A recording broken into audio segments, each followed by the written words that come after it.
도둑이 오는 것은 도둑질하고 죽이고 멸망시키려는 것뿐이요 내가 온 것은 양으로 생명을 얻게 하고 더 풍성히 얻게 하려는 것이라. 아멘. 자, 여기서 여러분에게 질문을 하나 드리겠습니다. 도둑이 누굴까요? 자, 그 다음 절 11절 12절을 보겠습니다. 나는 선한 목자라. 선한 목자는 양들을 위하여 목숨을 버리거니와 삭구는 목자가 아니요 양도 제 양이 아니라. 이리가 오는 것을 보면 양을 버리고 달아나나니 이리가 양을 물어가고 또 해치느니라. 자, 여기서 삭군, 도둑 같은 사람을 가리키는 것이겠죠? 자, 누굴 가리킬까요? 오늘 본문 13절 말씀을 보겠습니다. 여기에 힌트가 있어요. 오늘 본문 13절.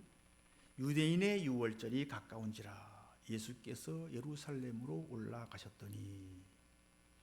여기서 그냥 유월절이 가까운지라 라고 해도 다 알아들을 텐데 왜 굳이 유대인의 유월절이라고 했을까요? 앞에 보면 6절에도 보면 똑같은 내용이 나옵니다. 거기에 유대인의 정결 예식을 따라라고 했어요. 여기에도 그냥 정결 예식이라고 해도 충분히 다 알 텐데 왜 그 앞에 유대인의 정결 예식이라고 유대인을 이렇게 강조하고 있을까요? 그 이유는 당시에 복음 전파의 가장 큰 회방꾼이 바로 유대인, 다시 말해서 유대 종교 지도자였기 때문에 그렇습니다. 그래서 도둑이나 삭구는 유대 종교 지도자들, 대제사장 그리고 제사장들을 가리키고 있는 겁니다. 마태복음에서는 이들을 강도라고 불렀어요. 뭐 강도나 도둑이나 그죠? 비슷비슷하죠? 마태복음 21장 13절입니다. 기록된 바 내 집은 기도하는 집이라 일컬음을 받으리라 하였거늘 너희는 강도의 소굴을 만드는도다. 여기서도 성전을 깨끗하게 하신 사건을 지금 마태복음에서 기록하고 있는데 거기서 예수님은 그 성전을 강도의 소굴이다라고 했어요. 그러면 강도의 소굴에서 일하는 사람들 누구죠? 대제사장과 제사장 모두 뭐예요? 강도라고 하는 겁니다. 자, 여기서 여러분에게 한 가지 알려드려야 할 것이 있습니다. 요한복음은 강한 반유대적 특징을 가지고 있다는 거예요. 유대교가 초기 기독교를 박해했다는 것은 우리가 이미 알고 있는 사실이지만 특별히 요한복음은 유독 그것을 강조하기 때문에 요한복음이 쓰여질 당시에 요한의 그 공동체도 유대교의 박해와 위협으로부터 큰 어려움을 겪고 있었을 것이다 라고 학자들은 추측하고 있습니다. 자, 이런 관점에서 우리가 지난 2주 동안 살펴보았던 물이 포도주로 변한 가나의 혼인잔치 사건을 다시 한번 이런 관점으로 들여다보면 또 다른 의미를 발견할 수가 있습니다. 포도주가 떨어진 가나의 혼인잔치집은 바로 유대교를 상징한다는 거예요. 잔치집에서 가장 중요한 것이 포도주인데 다시 말하면 기쁨과 행복인데 그것이 떨어졌습니다. 이게 지금 유대교의 모습이라는 거죠. 그런데 그 더 큰 문제가 있는데 포도주가 떨어졌는데 포도주가 떨어진 줄로 연회장도 모르고 신랑도 모른다는 거예요. 기쁨을 잃고 행복을 다 잃고 있는데 유대 종교 지도자들은 그걸 모르고 있다는 겁니다. 누구만 알고 있습니까? 물떠온 하인들만 알았습니다. 그렇습니다. 유대교가 그 기능을 다 잃어버려서 백성들을 구원하지 못하는 형편에 있는데 정작 그 유대교 지도자들은 그것을 모르고 있고 백성들은 알고 있다는 거예요. 그래서 오늘 본문에서 예수님은 그 유대교의 본산지, 거기가 어디죠? 성전이잖아요. 거기를 뭐라고 부르죠? 강도의 소굴이라고 마태는 불렀잖아요. 마태복음. 그곳을 청결하게 하는 겁니다. 자, 오늘 본문을 구체적으로 살피기 전에 먼저 당시 시대적인 상황을 좀 다시 한번 잠깐 말씀드리면, 때는 로마의 식민지 상황이었습니다. 로마에서 왕을 세우기는 했는데 그 왕은 어떻게 해서든지 로마에 잘 보여서 자기 권력을 더 굳건하게 하는 데에만 관심이 있었습니다. 그래서 과도한 세금을 거두고 로마 황제가 좋아할 만한 정책만 시행했습니다. 자, 이런 상황에서 백성들의 유일한 희망이 뭐였을까요? 성전이었겠죠. 그렇죠? 성전은 하나님의 임재하시는 것이고, 성전은 하나님께서 자신들의 기도를 들어주시는 것이고, 그래서 백성들은 그 성전을 찾아가서 위로를 얻고 희망을 찾고 이 엄혹한 시대를 견디고자 했을 겁니다. 그런데 예수님께서 보실 때는 그 성전마저 강도의 소굴이었던 겁니다. 백성들의 그런 마음을 이용해서 오히려 백성들을 착취하고 백성들의 것을 도둑질하고 있었던 것입니다. 그래서 예수님께서 분노하신 겁니다. 자, 오늘 본문은 예수님께서 우연히 성전에 들어가셨다가 거기서 장사하는 사람들을 보고 갑자기 의불이 일어나서 성전을 둘러엎은 것이 아닙니다. 예수님께서는 벼르고 별렀습니다. 그리고 이렇게 하실 준비를 다 하셨습니다. 오늘 보면 15절입니다. 노끈으로 채찍을 만드사. 성전에 가서 이 채찍을 만든 것이 아니겠죠? 이미 만들어 가지고 가신 겁니다. 둘러엎으려고. 또 오늘 본문을 잘 보시면 예수님은 죽을 각오를 하고 일을 행하셨다는 것을 볼 수 있습니다. 19절입니다.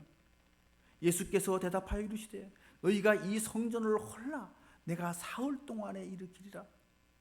자, 이 말씀에 대한 해설이 21절에 나오죠.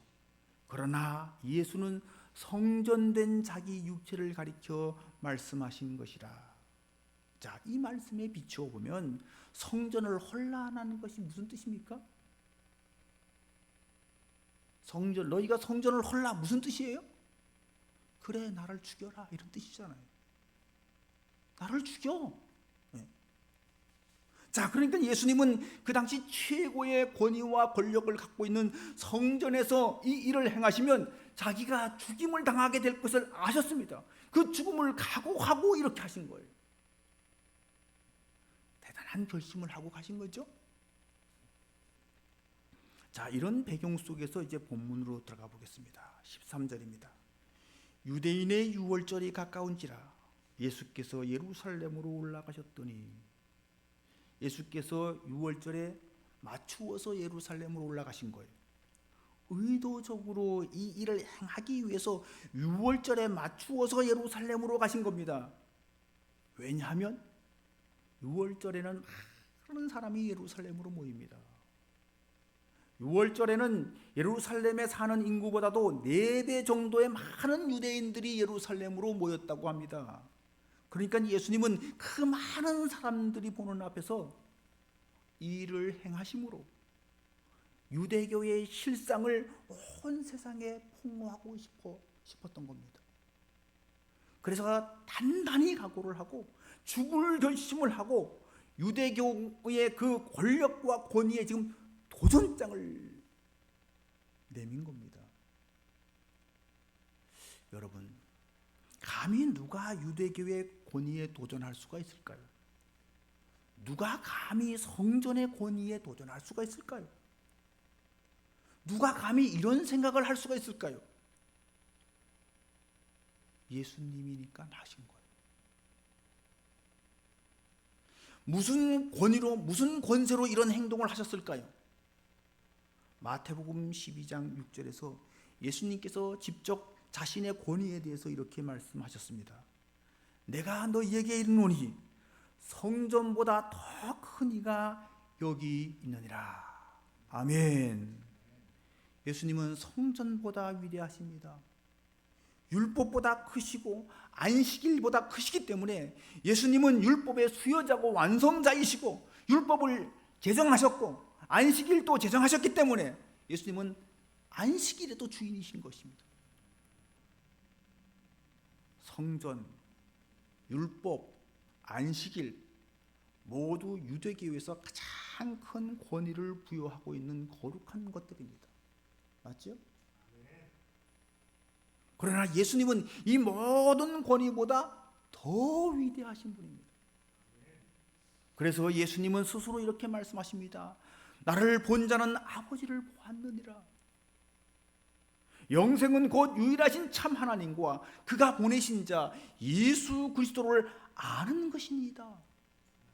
영생이 생명이 어디 있다고요? 예수님을 아는 것이고 예수님을 믿는데 거기에 있다는 거예요.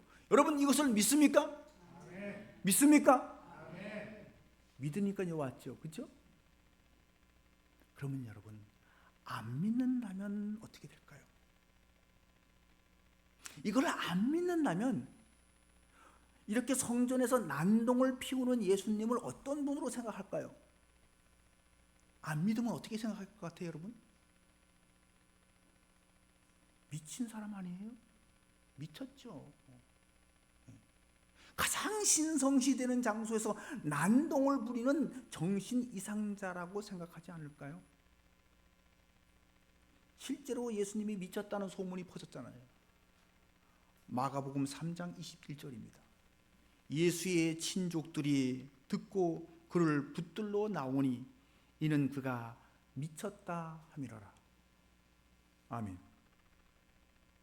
여러분 한번 생각해 보십시오. 어떤 사람이 성전에 와서 느닷없이 성전의 기물을 막 파괴하고 사람들을 막 다 내쫓고 나는 성전보다 더 크다. 나는 율법의 완성자다. 나를 본 자는 하나님을 본 것이다. 이렇게 말한다면 여러분 그 사람에 대해서 어떻게 생각하겠습니까? 어떻게 생각할 것 같아요? 미쳤네. 저 미친 사람이 와서 오늘 예배를 다 방해하네. 당연히 이렇게 생각하겠죠.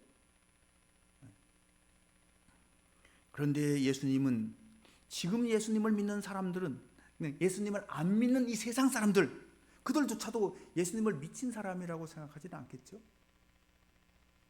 그래요 안 그래요?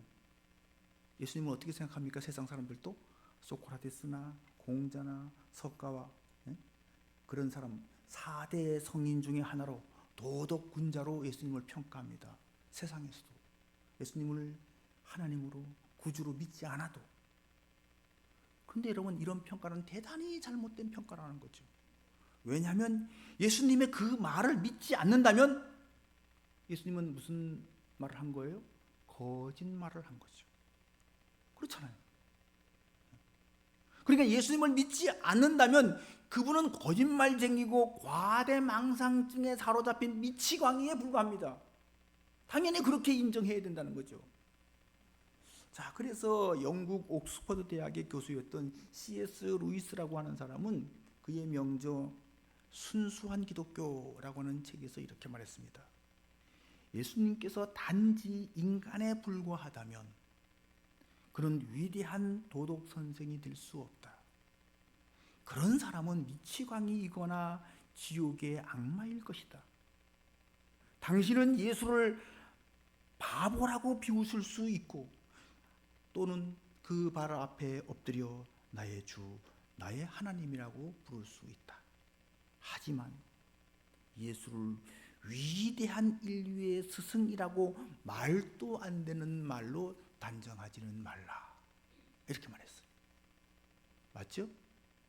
네. 그렇습니다. 예수님은 하나님이시든가 아니면 과대망상증에 사로잡힌 정신병자이든가 둘 중에 하나입니다. 중간지대가 없다는 거예요. 4대 성인 중에 누가 나는 생명의 떡이라고 말했습니까? 근데 나는 하늘의 문이요 나로 말미암지 않고는 아버지께로 올 자가 없느니라. 누가 4대 성인 중에 그런 얘기를 했습니까? 아무도 없습니다. 오직 예수님 밖에는 없는 거예요. 그분의 그 말이 진실이라면 그분은 사실 그런 하나님이신 거고, 그분의 말이 거짓이라면 그분은 어떤 사람이에요? 과대망상증에 사로잡힌 정신병자예요. 둘 중에 하나라는 거죠. 여러분은 어느 편에 서 있습니까? 예수님께서 말씀하신 것을 믿고 예수님을 하나님으로 인정하십니까? 아니면 반대로 정신병자 취급을 하십니까? 중간지대가 없다는 거예요. 이 둘 중에 오늘 내가 선택을 해야 된다면 뭘 선택하겠습니까? 예수님을 하나님의 아들로 여러분 믿으시겠습니까? 아멘. 아멘. 할렐루야.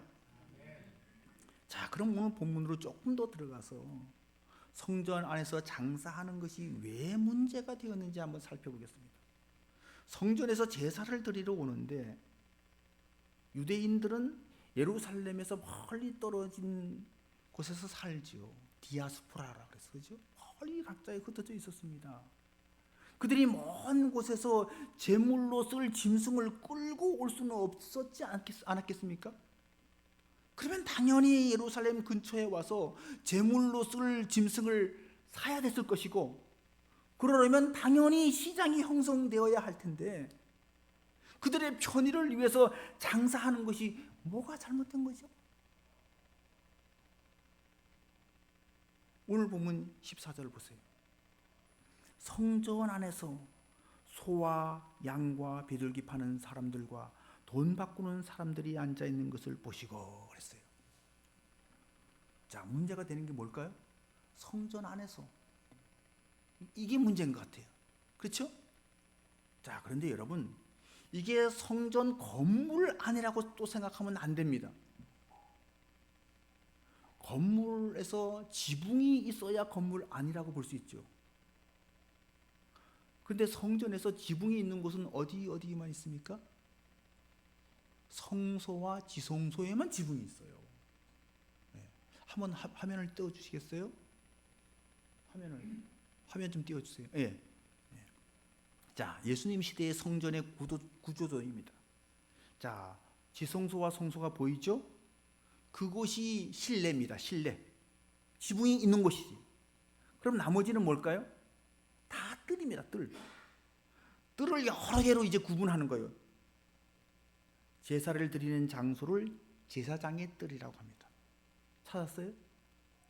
자, 거기에 제단도 있고 제물 잡는 곳도 있고 그 아래 제사장의 뜰이라고 쓰여져 있죠.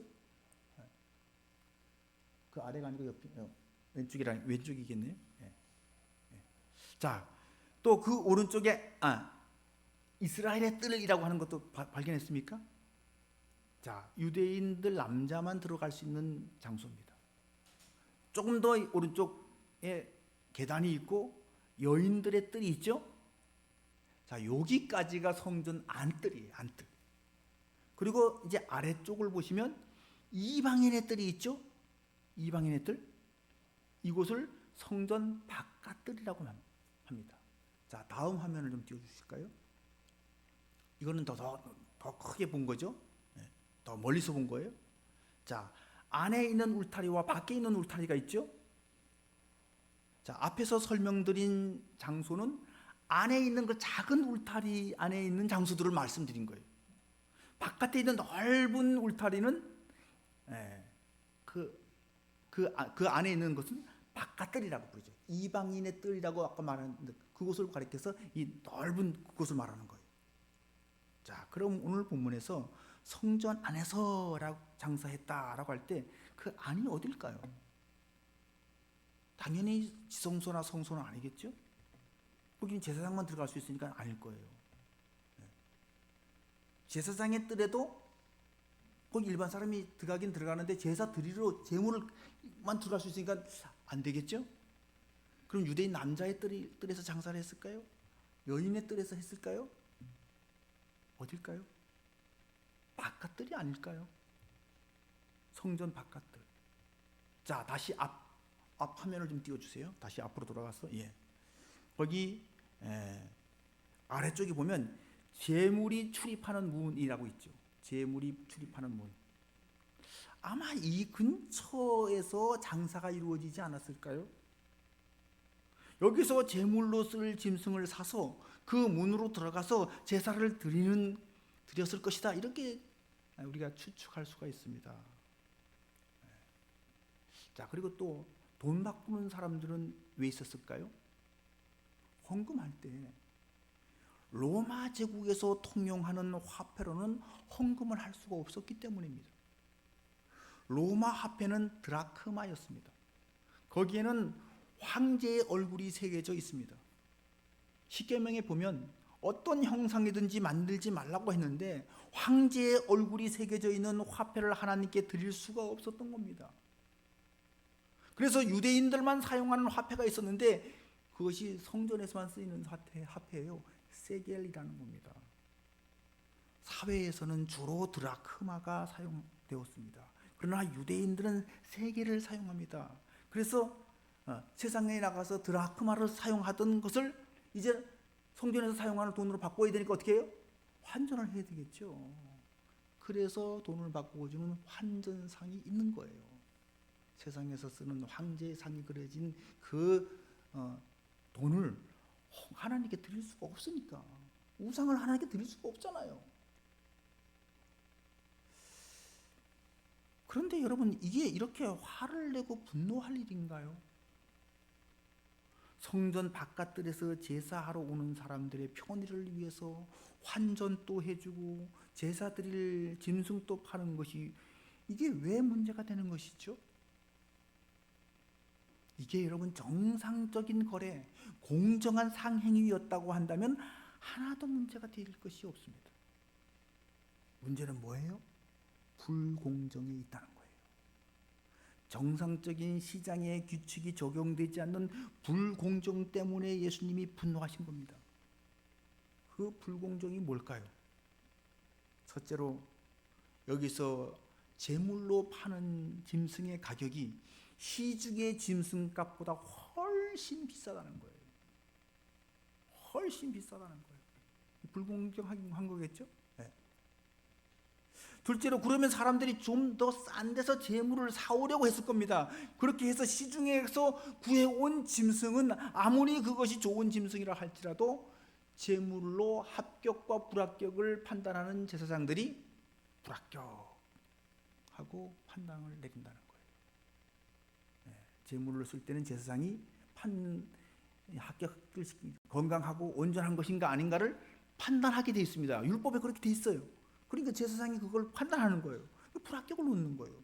그러면 어떻게 합니까? 제물을 애써서 사가지고 왔는데 도로 팔아야죠. 제물을 못 쓰니까. 가지고 갈 수는 없을 거 아니에요. 그럼 거기다 계속 파는 거예요. 헐값이 되겠죠? 헐값. 그리고 거기서 파는 것을 사는 거예요. 거기서 파는 것을 사서 비싸게 사서 제사를 드릴 수가 있는 거예요. 그런데 내가 팔아서 불합격 받아서 내가 팔았던 그 짐승이 다른 사람에게 비싼 값에 되사지는데 그래서 그 사람이 들끌고 갔더니까 제사장이 합격하는 거예요. 그러면 여러분 그걸 보면 여러분 어떻게 될 것 같아요? 여러분 화나죠. 이런 일이 비일비재하게 일어나는 거예요. 예수님은 바로 이것 때문에 분노하신 거죠. 그들은 성전의 권위를 이용해서 제사장의 권위를 이용해서 도둑질을 하고 있는 거예요. 강도짓을 하고 있는 거예요. 자, 그런데 문제는 여러분, 이것에 도전한다는 것은 마치 하나님께 도전하는 것 같은 두려움을 갖게 한다는 거예요. 그렇겠죠? 여러분 그래요, 안 그래요? 네. 그래서 예수님도 죽을 각오를 하고 일을 하는 거예요. 17절을 보십시오. 제자들이 성경 말씀에 주의 전을 사모하는 열심히 나를 삼키리라 한 것을 기억하더라. 여기서 주의 전이 뜻하는 것이 뭘까요? 예수님께서 성전에서 지금 폭력을 휘두르고 있습니다. 언뜻 보면 성전을 무시하는 것 같아 보입니다. 그런데 주의 전을 사모한다. 이 말은 여러분, 그러니까 보이는 성전을 얘기하는 거 아니에요. 그 지금 저 보이는 그 성전, 건물로서 그 성전을 사모한다는 얘기가 아니에요. 뭘 사모하는 걸까요? 하나님의 통치를 사모하는 거죠. 하나님의 임재를 사모하는 거죠. 진정한 하나님의 역사를 사모하는 거죠. 강도의 소굴이 된 이 성전은 하나님의 구원 역사가 사라졌습니다. 이게 유대교의 문제였습니다. 그런데 예수님은 바로 이 문제를 해결하는 것에만 온 마음이 집중되어서 자기의 생명, 자기의 안전은 살피지도 않았다는 거예요. 그 열심히 자기를 삼킨다, 자기를 죽인다는 거예요. 자, 이런 행동을 본 유대인들이 예수님께 질문을 합니다. 18절입니다. 이에 유대인들이 대답하여 예수께 말하기를 내가 이런 일을 행하니 무슨 표적을 우리에게 보이겠느냐. 여러분, 이 질문이 또 좀 생뚱맞다라는 생각이 들지 않습니까? 무슨 권세로, 무슨 자격으로 이런 일을 행하느냐, 이렇게 물어야 했을 것 같은데 무슨 표적을 보이겠느냐 이렇게 묻고 있습니다. 왜 표적을 물었을까요? 자, 오늘 이 본문과 병행되는 공관복음서를 보면 이 사건 후에 제사장들과 유대인들이 모의한 것이 나옵니다. 예수님께서 이렇게 성전에서 장사하는 사람들의 상을 둘러엎자 그들이 모의하기 시작했는데 뭘 모의하기 시작했죠? 예수님을 어떻게 죽일까를 모의하기 시작했잖아요. 그렇죠? 네. 그러니까 무슨 표적을 보이겠느냐라고 하는 질문은 이들의 이런 모의와 관련이 있는 거예요. 이들의 모의로 결국 예수님은 십자가에 달려 죽으시는 겁니다. 그럼 예수님이 보여주신 표적이 뭡니까? 죽음을 이기신 부활의 표적인 거죠. 죽음을 이기시고 부활하신 것은 예수님께서 우리에게 보여주신 최고의 표적입니다. 부활은 여러분 표적 중에 표적입니다. 그래서 무슨 표적을 보이겠느냐라고 하는 질문에 이렇게 예수님이 대답하십니다. 19절입니다. 너희가 이 성전을 헐라 내가 사흘 동안에 일으키리라. 이 말은 여러분 내가 성전이다. 그렇죠? 내가 성전. 눈에 보이는 이 건물이 성전이 아니라 이 건물은 이미 강도의 속을 도둑대가 들끓는 그런 곳이 되었는데 그곳이 성전이 아니라 진짜 성전은 하나님의 영이 임재하시고 임마누엘 되시는 예수님 자신이 성전이시다라는 겁니다. 아멘. 그런데 그들은 자신들의 도둑질을 정당화하기 위해서 참된 성전이신 예수님을 죽일 음모를 꾸몄고 실제로 죽였습니다. 그래서 예수님은 내가 사흘 동안에 일으키리라 라고 대답하는 거예요. 건축한다고 말하지 않았죠? 다시 짓는다고 말하지 않았어요? 죽음에서 부활하신다는 거예요. 이게 예수님이 무덤에서 일어나셨다는 표현하고 똑같은 얘기예요. 이것은 아주 예언적인 선포죠. 예수님은 그 말씀대로 십자가에서 죽으신 지 사흘 후에 죽음에서 일어나셨습니다. 아멘. 부활하셨습니다.